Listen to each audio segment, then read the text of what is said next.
এই যে পাকিস্তান আর ইন্ডিয়ার মধ্যে যে সিজ ফায়ারটা হলো, সেটা ইউএস মাঝখান থেকে এসে নিজেদের ক্রেডিট নিচ্ছে যে আমরা এসে মিডিয়েট করেছি ইন্ডিয়া পাকিস্তানের মধ্যে, এবং তারপরেই ইন্ডিয়া পাকিস্তান সিজ ফায়ার করে দিয়েছে। যদিও পাকিস্তান ইউএসকে বুড়ো আঙুল দেখিয়ে রোজ রোজ সিজ ফায়ার ভায়োলেশন করছে, রোজ রোজ যখন ওদের ইচ্ছা হচ্ছে তখন একবার করে ড্রোন ছুঁড়ে দিচ্ছে, গুলি করে দিচ্ছে, মর্টার করে ছুঁড়ে দিচ্ছে, এসব করছে।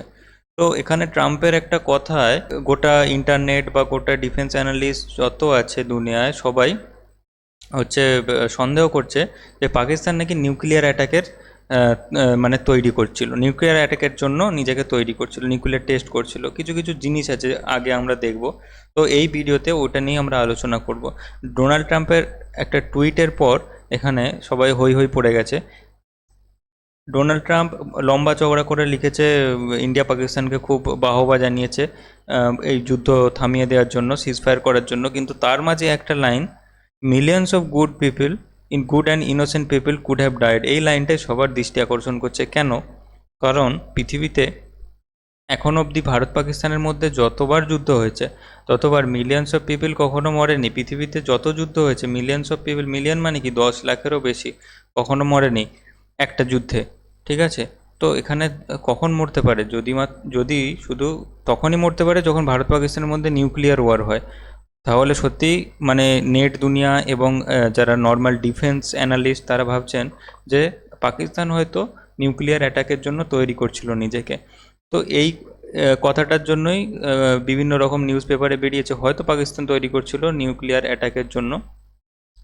সেই জন্য ডোনাল্ড ট্রাম্প মাঝখান থেকে মিডিয়েট করে ভারত এবং পাকিস্তানকে বলে যে সিজফায়ার করো এবং সিজফায়ার থামিয়ে দেয়। অ্যাকচুয়ালি ভারত সবসময় তো সিজফায়ারই চাইছিল, কারণ ভারত শুধুমাত্র জঙ্গি সংগঠনকে ধ্বংস করতে চেয়েছিল, পাকিস্তানের ভিতরে যে জঙ্গি ক্যাম্পগুলো আছে সেগুলোকে।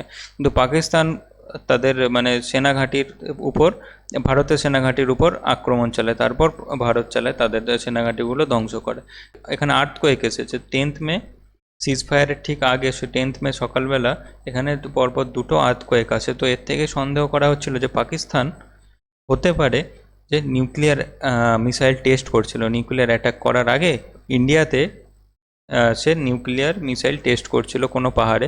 সেই জন্য সেই পাহাড়টার নাম কি বেরিয়ে আসছে, যেটা কিরানা হিলস। কিরানা হিলসটা কোথায়? পাকিস্তান এবং আফগানিস্তানের বর্ডারের কাছে কিরানা হিলস আছে, ইসলামাবাদের কাছে। তো এখানে ইসলামাবাদে এবং এই বর্ডারে আশেপাশে ভূমিকম্প অনুভব হয়েছে দুবার 10th মে পরপর। তো এখান থেকেই সন্দেহ করা হচ্ছে, এবং এই সন্দেহ আরও বাড়িয়ে দিচ্ছে যখন কিছু ভিডিও বেরিয়ে আসছে পাকিস্তান কিছু লোকাল, এই যে কিরানা হিলসের নিচে ভিডিও আসছে যে এখানে ইন্ডিয়া ব্রাহ্মস মিসাইল দিয়ে অ্যাটাক করেছে। এবং এই কথাটা যখন যে প্রেস ব্রিফিংয়ে ইন্ডিয়ার তরফ থেকে যে এয়ার অফিসার ছিলেন এয়ারফোর্সের, তাকে জিজ্ঞাসা করায় ইনি বলেছেন না, ইন্ডিয়া শুধুমাত্র কিরানা হিলসের পাশে যে বেস আছে, এয়ার বেস আছে পাকিস্তানের, সেখানে অ্যাটাক করেছে। কিরানা হিলসে কোনো নিউক্লিয়ার ফেসিলিটি আছে কিনা সেটা ভারত জানে না। যদিও জানে, ইনি হেসে হেসে বলছিলেন, এর জন্য বিভিন্ন রকম মিম ছড়িয়ে গেছে নেট দুনিয়ায়।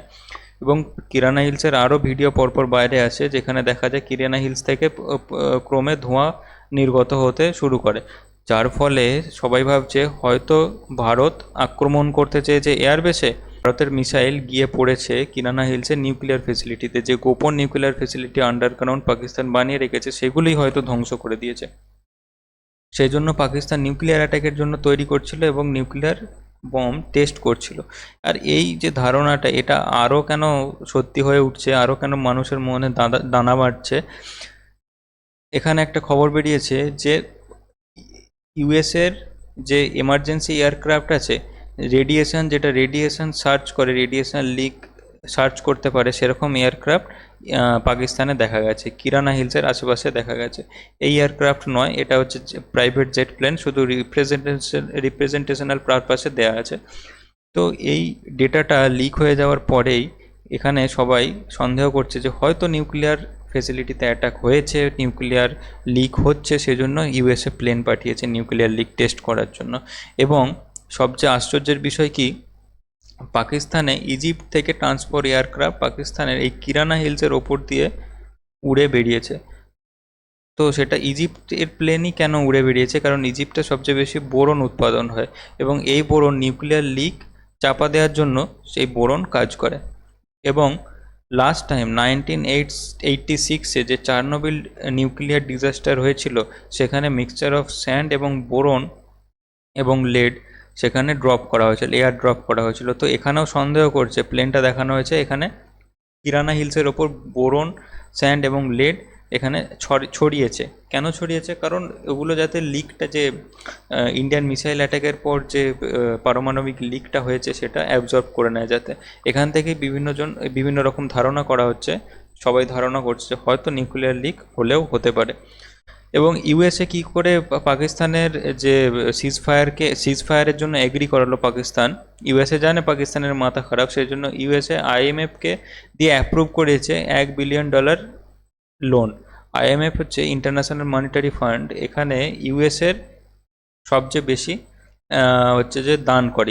ইউএসের ওনারশিপ আছে 17.46%। তো ইউএস হয়তো বলেছে যে দেখো, তোমাদেরকে আমি $1 বিলিয়ন ভিক্ষা দিচ্ছি, তোমরা যা খুশি করো, কিন্তু সিজ ফায়ার করে দাও, এবং হয়তো নিউক্লিয়ার অ্যাটাকের যদি প্ল্যান করে থাকো সেটা করো না।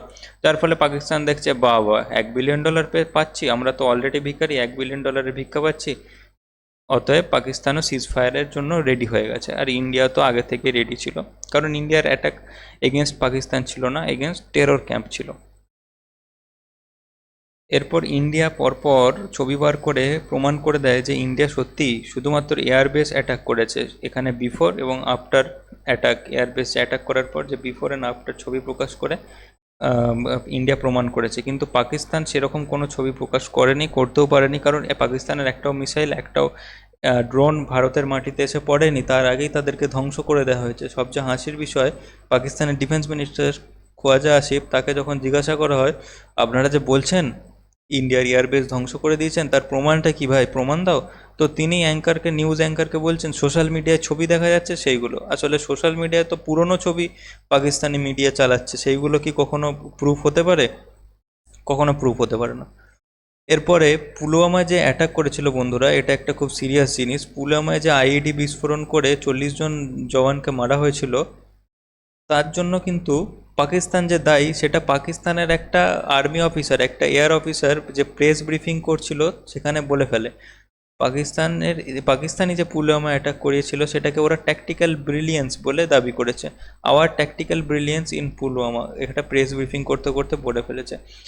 এরপরেও মানে কারো জানতে বাকি নেই যে পাকিস্তানি জঙ্গিদের পিছনে হাত আছে পাকিস্তানেরই। এরপরে কি হয়েছে বন্ধুরা, 10th মে যে প্রধানমন্ত্রীর ভাষণ হয়, তারপরেই কিন্তু পাকিস্তান আবার সিজ ফায়ার ভায়োলেশন করে এখানে ড্রোন চালায়। যদিও ভারত সবকটা ড্রোনকে নামিয়ে দেয়, কিন্তু ভারত তারপরে কোনো রিটালিয়েটরি কিছু মিসাইল অ্যাটাক বা এইসব কিছু করেনি। কেন করেনি সেটা আমরা পরে জানবো, সেটা পরে বোঝা যাবে। হয়তো ভারত আরও বিগার কিছু প্ল্যান করছে। আর মোদিজি কিন্তু স্পষ্ট জানিয়ে দিয়েছে যে অপারেশন সিন্দুর এখন কিন্তু স্থগিত আছে, পুরোপুরি খতম হয়নি। তো মেবি ভারত কোনো আগামী দিন বড় কিছু প্ল্যান করছে। তো ভিডিওটা আজকে এখানেই শেষ করছি। আশা করি ভালো লেগেছে। ভিডিও ভালো লাগলে লাইক শেয়ার করে দিও এবং চ্যানেলটা সাবস্ক্রাইব করে নিও।